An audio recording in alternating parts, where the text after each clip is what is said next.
예, 오늘 본문은 역대하 3장 1절부터 17절까지입니다.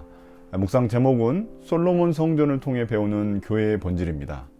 이 장에서 두로왕 히람과 편지를 주고받으며 이 노동력과 성전 재료를 모았는데요.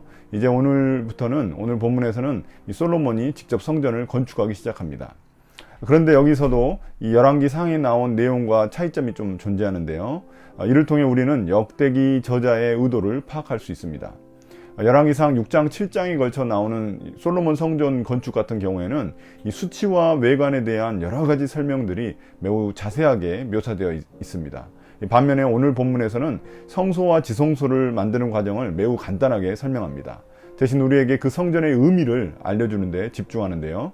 왜 그럴까요? 또한 열왕기상 6장에서는 이 솔로몬 성전이 건축된 때를 강조합니다.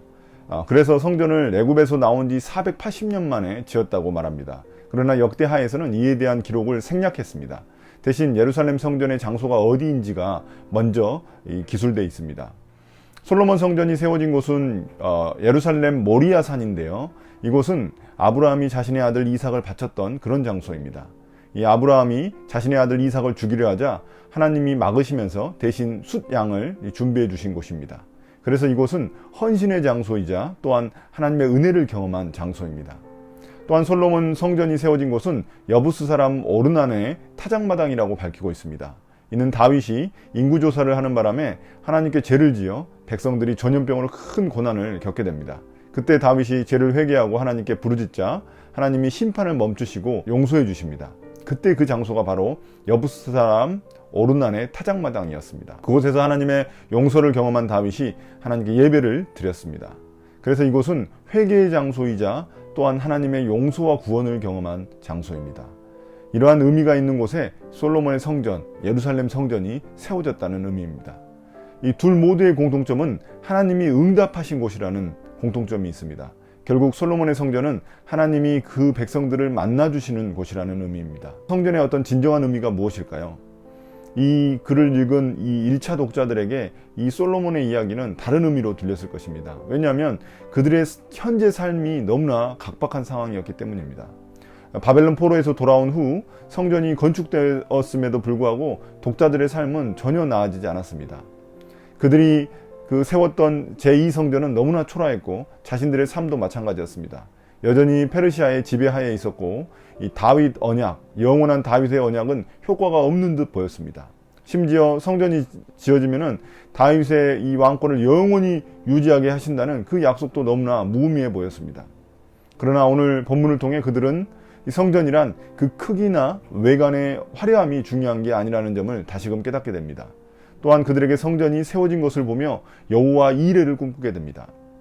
그 장소가 바로 그들에게 미래에 대한 소망을 주기 때문입니다. 하나님께 다시금 우리가 전심으로 헌신한다면 하나님은 우리에게 새로운 은혜를 준비하신다는 것을 이 장소가 보여주기 때문입니다. 또한 다윗의 타작마당이 용서와 구원을 의미하듯이 이 성전은 그들의 죄를 언제나 하나님이 용서해 주신다는 것을 보여줍니다. 다시금 회복할 수 있는 가능성이 열린 것입니다. 그리고 그 백성을 환난 가운데서 구원해 주신다는 것을 그 장소가 의미해 주는 것입니다. 그럼 이제 우리에게 이 솔로몬의 성전은 어떤 의미가 있을까요? 이제 우리에게 이 성전이란 교회에 대한 질문으로 바꿔지게 됩니다. 오늘 본문에서 솔로몬은 성소와 지성소를 세우고 그 성전 앞에 두 기둥을 세우는데요. 그 기둥의 이름이 야긴과 보아스입니다. 이 야긴은 하나님이 세우신다는 의미이고 보아스는 하나님의 힘으로라는 의미입니다. 이 둘을 합쳐보면 결국 하나님의 힘으로 성전을 세우신다는 의미입니다. 이 부분에서 우리에게 던져주는 메시지가 있습니다. 교회는 먼저 하나님이 세워가신다는 것을 우리는 잊지 말아야 합니다. 교회는 사람이 자신의 지혜로 능력으로 세워가는 곳이 아닙니다.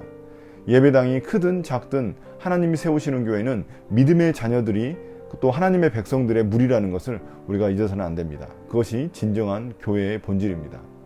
예배를 통해 우리가 하나님을 만난다는 것은 또한 어떤 의미가 있을까요? 이 아브라함이 이삭을 바쳤듯이 우리의 가장 소중한 것, 바로 나 자신을 주님께 헌신하는 것, 그것이 바로 이 예배를 통해 주님을 만난다는 것입니다. 또한 고난 가운데 있는 성도들을 도우시는 그 예비하신 하나님의 은혜를 만나는 곳, 그 여호와 이레의 장소, 그것이 바로 예배라는 것입니다. 다윗이 자신의 죄를 용서받듯 내 죄를 용서받고 구원의 기쁨을 누리는 곳, 바로 그것이 예배라는 것입니다. 마지막으로 솔로몬 성전이 순금으로 하나님의 거룩하심을 드러냈듯이 우리도 우리의 몸이 이제 우리의 성전이지 않습니까? 우리의 몸을 통해 그리스도의 빛나는 영광을 우리가 드러내야 한다는 것을 의미합니다. 오늘도 그런 삶을 살기를 예수님의 이름으로 축복합니다. 오늘 묵상을 마치겠습니다. 감사합니다.